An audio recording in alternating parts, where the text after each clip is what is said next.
On Thanksgiving, my parents stopped me at the front entrance and said, "You're not invited. Go home." Behind them, I saw my sister, my uncle, even my best friend laughing around the table like I had never existed.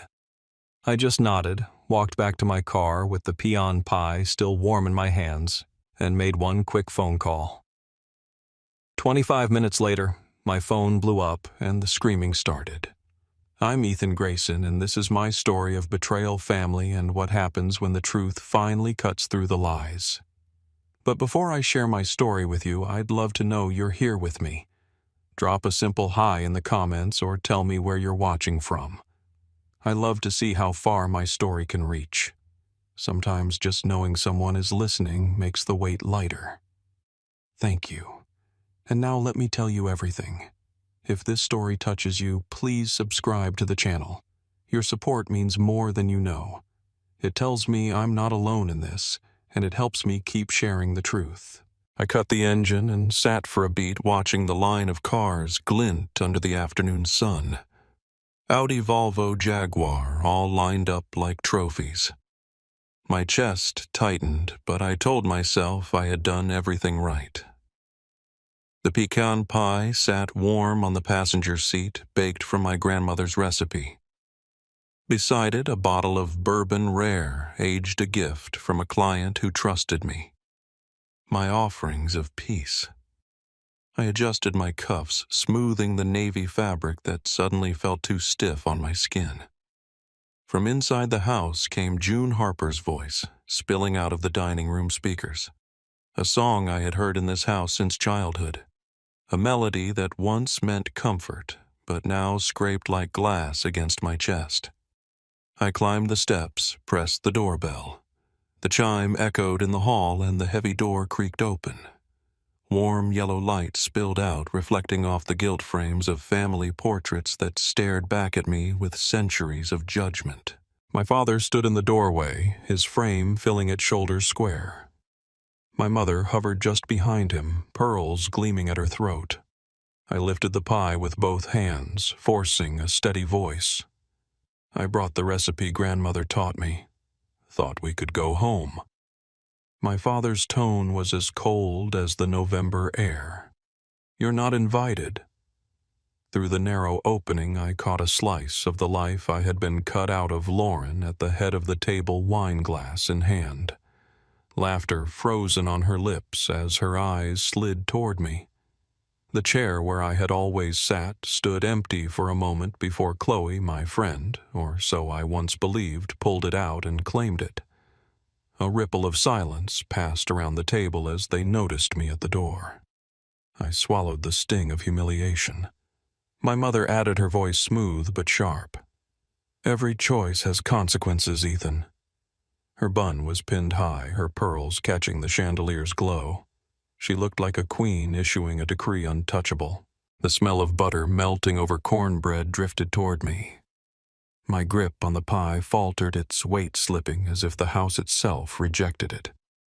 I stepped backward down the stone steps, the banner in the dining room catching my eye. "Family first," it declared in proud cursive, the word family flashing in the glass reflection like a cruel joke.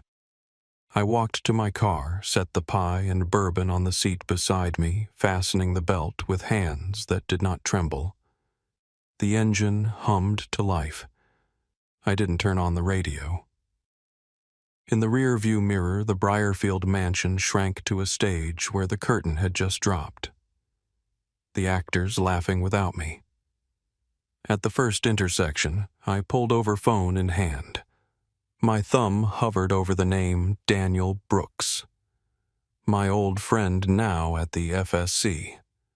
The weight of what I knew pressed down heavier than any rejection.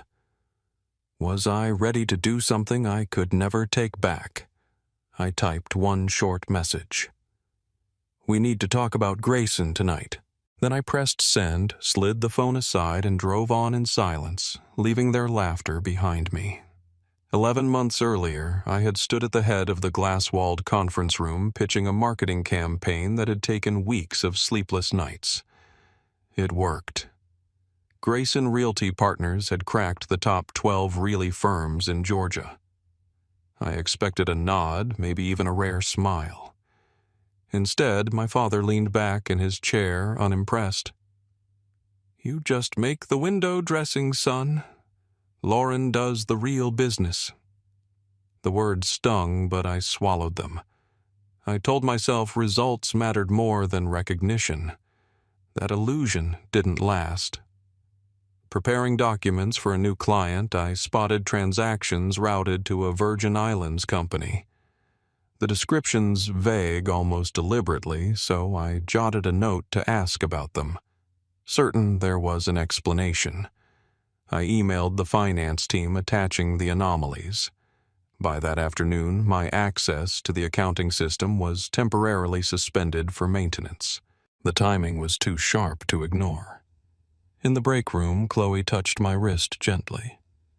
"Don't dig too deep," she murmured, her voice the soft concern of a best friend. I forced a smile, but inside something shifted. A chill threaded through me. I went to Uncle Frank, who had once encouraged me to think for myself. He looked around before speaking. "Be careful, Ethan. Some things aren't worth the risk." He didn't tell me to stop, but he didn't tell me to continue either. His hesitation said everything. Days later, I stumbled upon two versions of the same financial report. The one for clients glossy and inflated, and the internal one bleeding red. The discrepancy wasn't creative accounting. It was deceit. I started saving everything. Every email, every draft copied to a personal hard drive and locked inside a safe hidden behind my bookshelf. At a board meeting, Lauren spoke confidently about temporary adjustments to survive a downturn. My father praised her resourcefulness. When I raised a question, he cut me off, dismissing me with a look that said I was wasting everyone's time. That evening, I ran through the Briarfield streets, the weight of ancestors' portraits still lingering in my mind. Their eyes, framed in oil and gold, seemed to follow me everywhere. Back home, I stared at the group photo from the lake house at Lake Norman. Most would see a family memory. I saw something else. Lauren and Chloe's eyes meeting their closeness, sharper than friendship. I didn't know what it meant yet, but it lodged itself in the back of my mind. I opened a new folder on my hard drive and titled it Thanksgiving. A strange impulse, maybe superstition, but part of me already knew a reckoning was coming. The cracks in Grayson Realty Partners were no longer hairline fractures. They were spreading, and I was the only one willing to look straight at them. 2 months before the door shut in my face, I slid a stack of mock-ups across a polished oak table at Piedmont Land Company. The room smelled faintly of cedar and coffee. Their COO leaned forward, running a thumb along the edge of a brochure I'd sweated over. I didn't sell them slogans. I sold them a spine, a brand that promised stewardship of land instead of strip and flip profit. We talked water runoff, energy-efficient builds, long-term reputation. When the COO finally said, "Let's do it," I felt something in my chest click into place. It wasn't approval from my father. It was something cleaner. Self-respect, maybe. Back at Grayson, my father didn't ask how I closed the deal. He folded his arms. "What did you promise that exceeded your authority? I promised only what we can deliver," I said, voice steady. "On paper, in the contract." His mouth tightened. "We'll see." We did see. I handed in my resignation a week later and announced Grayson Creative Solutions from my kitchen counter with a laptop and a pot of oversteeped coffee. A lawyer from the firm emailed within hours threatening to sue for poaching clients, then backed off after a curt exchange with my own counsel. There wasn't a non-compete they could stand on, and they knew it. I moved to a loft in Plaza Midwood with windows that didn't wear curtains. I hung my grandfather's old guitar on the brick wall and set my desk so I could watch the street below dogs on morning walks, painters hauling canvases, a food truck humming at noon. The neighborhood had a heartbeat that didn't skip to my family's metronome. I could breathe here. Sarah met me at a cafe with a chipped mug and a quiet urgency. "Something big is breaking under the floorboards," she said, fingers drumming the saucer. She didn't hand me any internal documents. She was careful that way, but she slid over a handwritten list of clients who'd been asking too many questions. "They're unhappy, and they're not mad at your father," she whispered. "They're naming Lauren." I tucked the list into my notebook and felt the ground shift again. The golden child wasn't just a symbol anymore. She was attached to exposure and risk. I hired Paige the next day. She had been the assistant whose ideas got passed over at Grayson because she didn't have the right last name. At my kitchen table, we built the company from a single sheet of paper, writing out values that would go on our website. Transparency, stewardship, no smoke and mirrors. It looked simple. It felt radical. Daniel Brooks rolled through town for a conference and texted me to meet him at a honky-tonk that still served chili from a battered pot. We took stools at the bar while a band covered old standards. He listened without interrupting, then said, "If you have a good faith basis, you have a duty to report. But the difference between rumor and a record is a mile wide." He didn't ask for anything. I didn't give him anything. Not yet. A week before Thanksgiving, I called my mother. "2:30, she said, and I could picture her checking a jewel-toned calendar. "Dress appropriately. Don't embarrass the family." The word family landed like a paper-cut small almost nothing until the sting hit.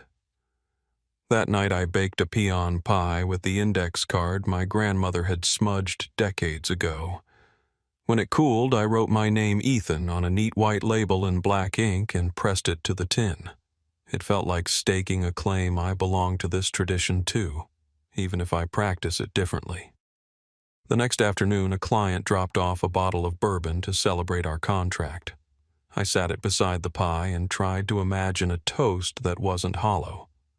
Maybe I'd raise a glass to the people who stood beside me because of who I was, not what I represented. Maybe that was what family could be. On the night before Thanksgiving, I opened the safe hidden behind my bookshelf. The metal was cool against my palms. I checked the hard drive with my email archives, the contracts I'd signed since leaving a stack of handwritten thank you notes from new clients who valued straightforward answers. I closed the safe and studied my reflection in the bathroom mirror. The old need to be invited to be seen was still there, but it wasn't steering anymore. I wasn't afraid. I was clear. I set my alarm and lay awake listening to the city breathe. In the morning, I would walk into a house crowned with a banner that read, "Family First." I'd always thought it meant loyalty. I was starting to understand it meant silence. When I finally drifted off, I dreamed of a long table and a seat with my name on it. In the dream, someone else took it before I reached the room. That night, after the door closed and the lights of Briarfield receded in my rear view, I sat at my kitchen table with the peon pie still taped shut and the bourbon unopened. The loft held a different kind of quiet than the mansion. No clink of crystal, no curated laughter, just the hum of my building, the soft echo of a neighbor's footsteps in the hall. I slid the bookshelf aside and turned the combination on the safe. The door swung open with a sigh. I pulled out the hard drive and the folders I'd been feeding for months like a cautious animal. Contracts, emails, internal reports saved by habit and instinct. I lined them up on the table and began to read pen in hand, marking margins the way I'd been taught to mark arguments in law school before I changed majors. Patterns emerged, not elegant, but brazen. Transfers stepping through shell companies, disappearing into a Virgin Islands entity with a vanilla name, then surfacing in Charlotte dressed as donations. My stomach went cold as a line item looped back into a charitable foundation with my mother's name on it. The Elaine Grayson Heritage Fund. She hosted luncheons for the one photographed in society pages, beside a backdrop of vintage guitars. Money washing through goodwill. It took my breath. I opened another folder, this one of emails I'd flagged because they gave me splinters. There it was, plain as a knuckle to the jaw. Ethan asked about Miller's account. I distracted him, signed by Chloe with her looping initials like a flourish on a birthday card. I didn't need to imagine her voice. I could hear it. Soft, apologetic, deliberate. A thinner folder held photographs from the lake at Lake Norman. Summer light casting long shadows across the dark water polished to a dark coin. In one frame, Lauren and Chloe stood closer than the camera's polite distance, a quiet intimacy settling over their shoulders. I stared until the image blurred. The personal and professional had braided together stronger than either one separately strong enough to hold me outside their circle. The last envelope was heavier. Documents tied with a rubber band that snapped when I pulled it. A trust authorization with my name across the top. My signature at the bottom, except it wasn't mine. The slope of the M, the clipped K, the flourish on the last letter. Too careful to performed like someone imitating a song they didn't know the tune to. It looked disturbingly like Lauren's meeting notes, the ones she used to leave on my desk as friendly reminders. I rubbed the paper between my fingers. It left no smudge. It left a mark anyway. I set the papers in one stack and leaned back, closing my eyes. If I did nothing, I wasn't just complicit. I was erased. The thought sat with me until it felt like truth. I called Daniel Brooks. He answered on the first ring. I didn't bother with pleasantries. "I'm ready," I said. "I have everything." He gave me a secure link and a checklist he'd probably repeated 100 times to 100 people who never thought they'd become this person. I followed every instruction. I uploaded scans and spreadsheets, emails and authorizations, photographs and notes. My cursor hesitated over the final send. Somewhere across town, my family was cutting into turkey and passing the cornbread. I clicked. The apartment changed shape around me as if the walls inhaled. My phone buzzed on the table, then again, then non-stop. Texts from my father stacking in blue blocks. Calls from Lauren. A stream of emails from Chloe's subject lines lining up like flashing hazard lights. I let them accumulate until the screen dimmed. The voicemail icon rose like a stubborn bubble. I pressed it and put the phone on speaker. My father's voice filled the room loud enough you would think he was standing in the doorway again. "You fix this in 25 minutes, or you're no son of mine." Static caught the edges of his words. Another message. My mother this time, the controlled cadence slipping into something messy.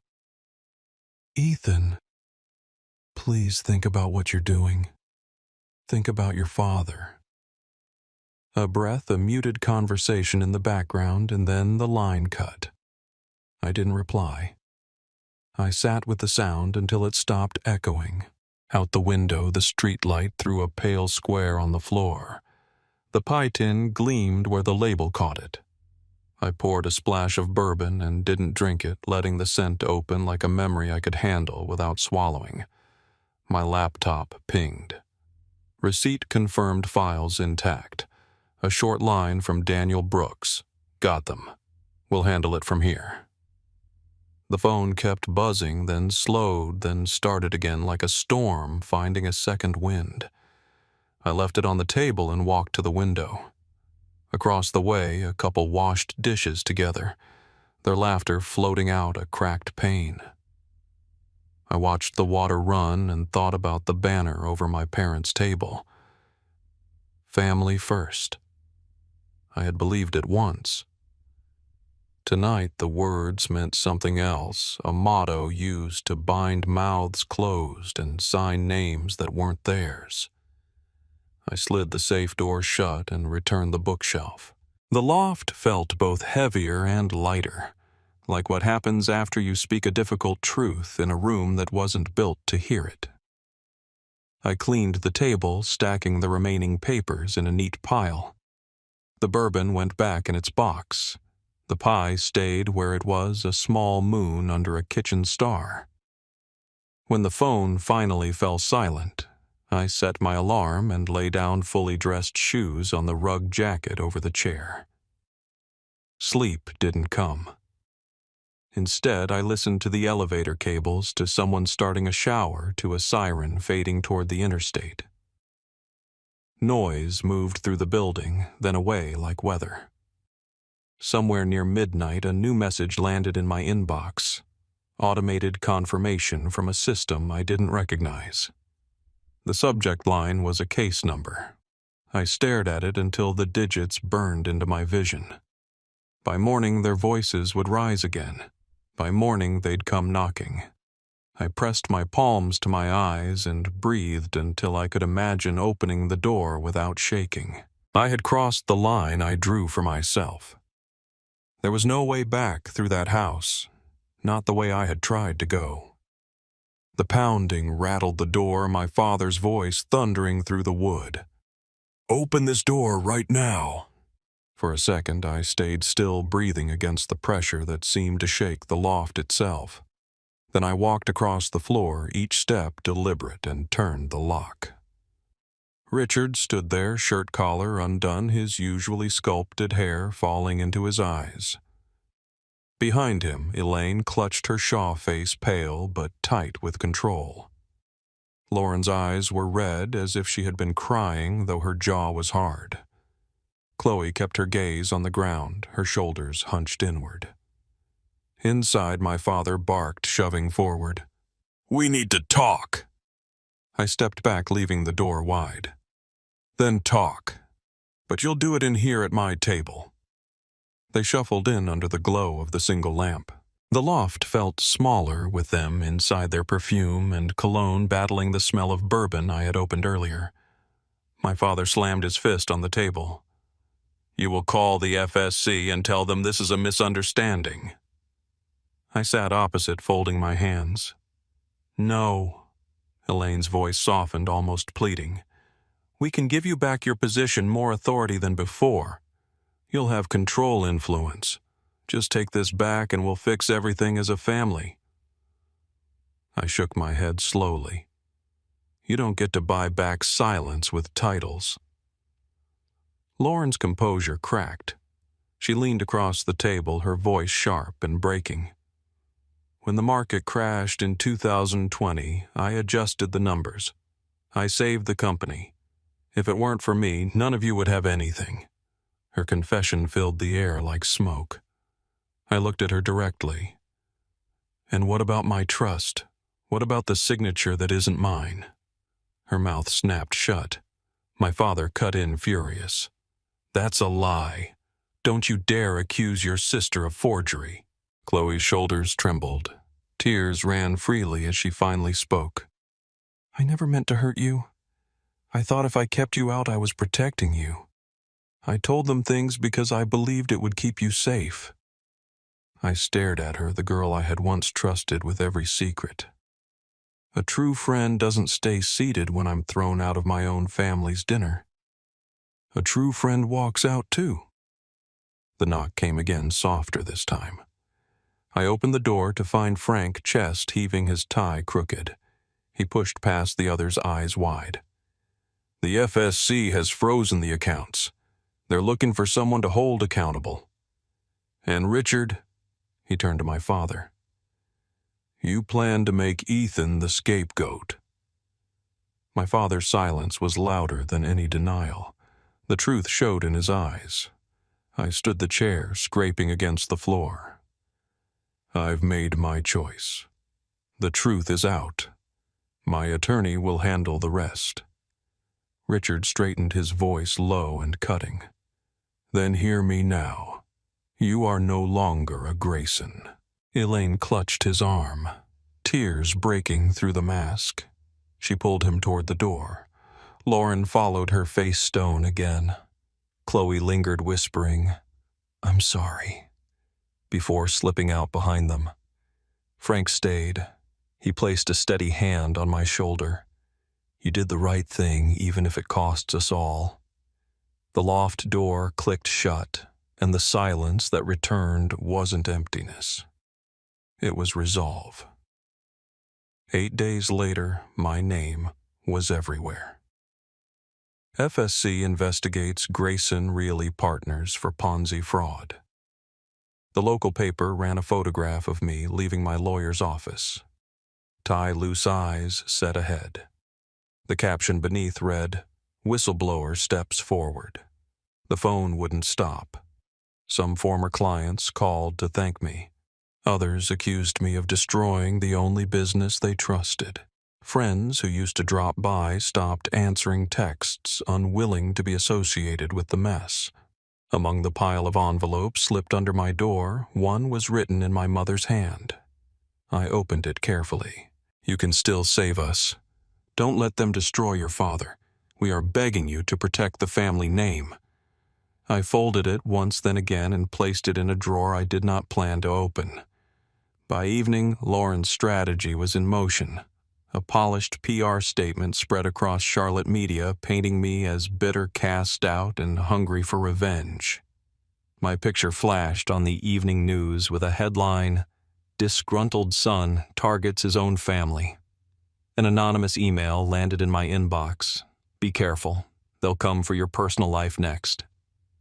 I thought of the photographs from Lake Norman, how easily a narrative could be spun, how quickly private moments could be turned into weapons. Daniel Brooks called that night. "The FSC has everything they need."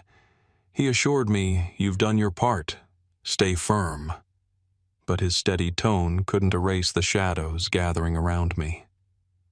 The next morning, I opened social media to find my name trending. A post claimed I had benefited from my trust, implying I was no different from the rest. Screenshots spread. Comments burned. Lies traveled faster than facts. Frank phoned soon after. His voice was tired, but his words were clear. "Richard is lobbying the board to place all blame on you. Some members resist. They know you left before the fraud peaked, but he's relentless."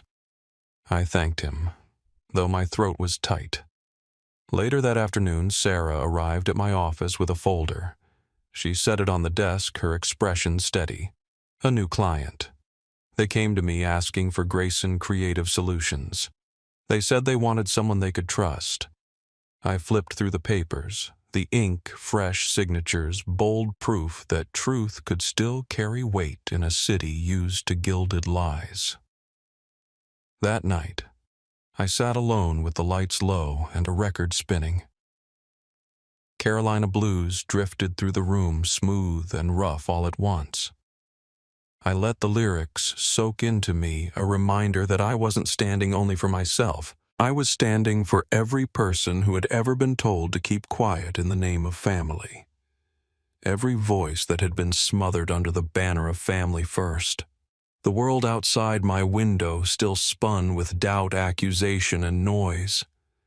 Inside, I held fast to the one thing they couldn't take from me, the choice I had made, and I knew the fight was far from over. 5 months after the holiday, nobody in my family would speak about. I pushed open the door to a federal conference room cold enough to keep orchids alive forever. The ceiling rose high above polished wood walls, the lights bright and clinical. Reporters sat along the back row, notebooks ready.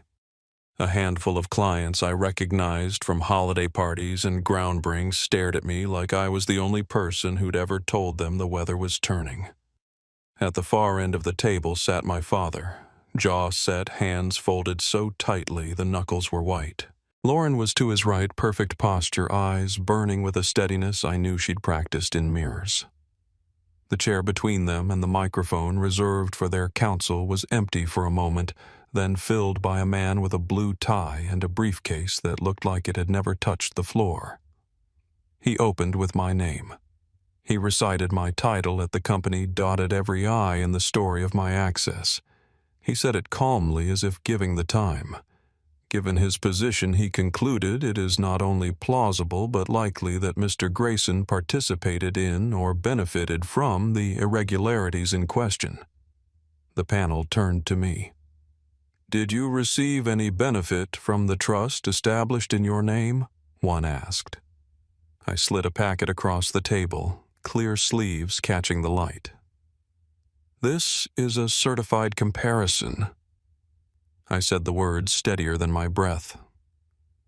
"My signature and the one filed on the trust authorization. They are not the same hand." A forensic examiner's stamp on the last page shone like a small court seal. I did not sign those documents. The room shifted. Pens paused. The blue-tied attorney barely blinked. I asked the clerk to pull up an email on the screen. The monitor flickered, then displayed a message from Chloe to my father and Lauren. The line that had lived in my head for months glared in black type. Ethan asked about Miller's account. I distracted him. A low whisper ran along the back row. Cameras clicked in a staccato rhythm. I placed another folder on the table. "This is the Piedmont Land Compete contract." Date stamped. I had resigned and incorporated my new firm before the transfers at issue accelerated. My role at Grayson during the period they cite was non-existent. I had left. One of the FSC attorneys reviewed the pages, looked up, and offered a small nod. It wasn't a victory parade, but it felt like air. Across from me, Lauren's composure cracked. "If I hadn't done what I did, the company would have collapsed," she said, voice rising. "We were days from default." I kept the doors open. My father touched her elbow, a warning, but the microphone fed every syllable to the back row. A man stood up from the audience, his gray suit soft at the elbows, grief making his shoulders curve. "You took my retirement," he said, voice shaking. "You told me it was safe, that my grandchildren would be fine." Flashbulbs popped. The panel raised a hand for quiet that didn't come quickly. I faced my father. "You taught me to say it before every decision I said, family first. But you turned those words into a shield to hide behind. You used our name as cover." The sentence didn't echo. It landed and stayed. The panel recessed. When they returned, the lead attorney read findings in an even cadence that did not belong to any family I knew. The Virgin Islands accounts were frozen. Control of Grayson Realty Partners would be removed from my father pending further action. Lauren would be subject to a separate review. My name was not on the list of those under sanction. Reporters moved as if on cue. The man in the gray suit sat down and put his hands over his face. My father didn't look at me, not once. Lauren stared at a knot in the wood as if it might split and let her fall through. When it ended, I gathered my papers, slid them into my bag, and stood. Outside, the summer heat wrapped around me like a different planet's atmosphere. I took a breath that didn't taste like varnish and walked toward the street, feeling every step as if I was learning to use my legs again. 14 months after the door closed in my face, my new apartment filled with the smell of roasted turkey and sweet cornbread. The table was longer than the one I used to set, built from reclaimed wood that still carried faint scars. I'd borrowed chairs from neighbors. None matched. I liked that. It meant each seat had a story. I laid out plates that had come from yard sales and friends' attics polished to a shine, but still chipped in places. A pie cooled on the counter, glossy pecans set like small shields. Carolina blues drifted from the speakers, warm and rough and exactly right. The first knock was gentle. Daniel arrived with his wife carrying a bouquet of wildflowers tied with string. He hugged me the way men hug when they have lived through something together and don't need to say much about it. Frank came next with his partner laughing at the way my oven ran hot. Paige slipped in with a casserole dish and a grin that said she'd timed every project this week down to the minute. Sarah brought a bottle of wine and a client's note tucked into the ribbon. Thank you for telling the truth. Two of our clients, now friends, stepped into the room as if they'd always belonged there. They put down store-bought rolls and offered to carve the turkey. The apartment felt bigger with them in it. Then another knock. I opened the door and found Lauren on the threshold, hair pulled back, no gold on her wrists, a pie tin in her hands. She looked smaller, somehow, stripped of the light she used to wear like armor. I wasn't sure if I should come, she said, but I baked this. She lifted the tin an inch. The top gleamed with familiar gloss. For a heartbeat, I saw 3 versions of us at once, children sneaking extra slices in a marble kitchen. Adults at a glossy table pretending not to hear what mattered, and 2 siblings at a doorway learning new language with old mouths. I stepped aside. Come in. She moved softly through the room, nodding to Frank, to Sarah, to the faces she'd once seen only as accounts. She set the pie on the counter and turned to me with something wrapped in brown paper. For you, she said. I unwrapped it. The bourbon label was a match for the bottle I'd carried last year like a bridge that nobody crossed. I met her eyes. She didn't explain. She didn't need to. We sat. The conversation rose and fell without orchestration jokes landing where they wanted. Someone asked about the guitar on the wall, and I told a story about my grandfather's hands. Daniel refilled water glasses. Frank offered to say grace, and then didn't, choosing instead a few simple words that held. To those who chose the hard thing when the easy thing was silence, he said to the table that's here because of it. I swallowed around the tightness in my throat and looked down the line of mismatched chairs. No one asked for crystal. No one measured the evening by who sat where. The banner that used to hang over my parents' dining room returned in my mind, and for the first time it meant something I could keep. Family first, but not as a command, as a promise you make with your actions. After plates were cleared and pie was served, I stood and took a folded page from my pocket. The paper had been handled enough to soften. I wrote something I said, and the room quieted without effort. I want to thank you for showing up when it wasn't fashionable or safe, for helping me build a place where the floor doesn't give way under our feet. I used to think family was a set of names on a mailbox. Tonight I know it's the people who keep a chair open when the world shuts a door. I looked at Lauren. She held my gaze. I'm trying, she said. The words were small and plain and heavier than apology. I nodded. Trying counts. I answered. Trying is how anything starts. Later, after hugs at the door and promises to meet at the farmer's market on Saturday, I washed dishes while the last of the music played. Lauren stayed to dry quiet by my side. We didn't talk about the past as inventory. We didn't write new terms for old debts. We just passed plates, hand-to-hand water running warm over the edges, 2 people choosing not to drop what they'd been given. When the sink was empty, we stood in the doorway and watched the city lights bounce off the windows of the buildings across the street. She put on her coat. Thank you, she said, for the pie for letting me in. After she left, I walked back to the table and ran my palm over the wood. It was scarred and strong, beautiful because of what it had already survived. I turned down. The music blew out the candles and looked around the room that had held us. No portrait watched from the walls. No slogan hung in scripted letters. Still, I felt it settle around me, the kind of belonging that doesn't ask you to shrink to fit it. I picked up the empty pie tin the old bourbon now opened and smiled at how circles can close without anyone drawing a line. The city breathed through the window. I breathed with it, and for the first time in a long time, the word home felt like something I had built with my own hands. Looking back now, I realize that being turned away on Thanksgiving was not the end of my story. It was the beginning of finally reclaiming myself.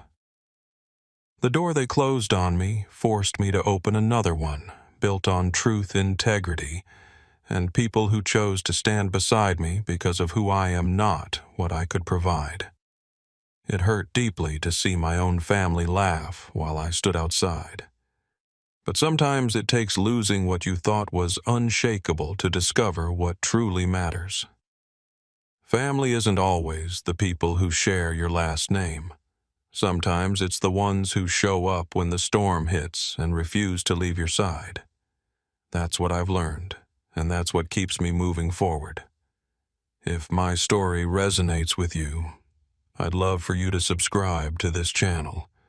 Your support helps me keep sharing the truth, and it reminds me that I'm not alone. Leave a comment. Let me know where you're from, or simply say listening.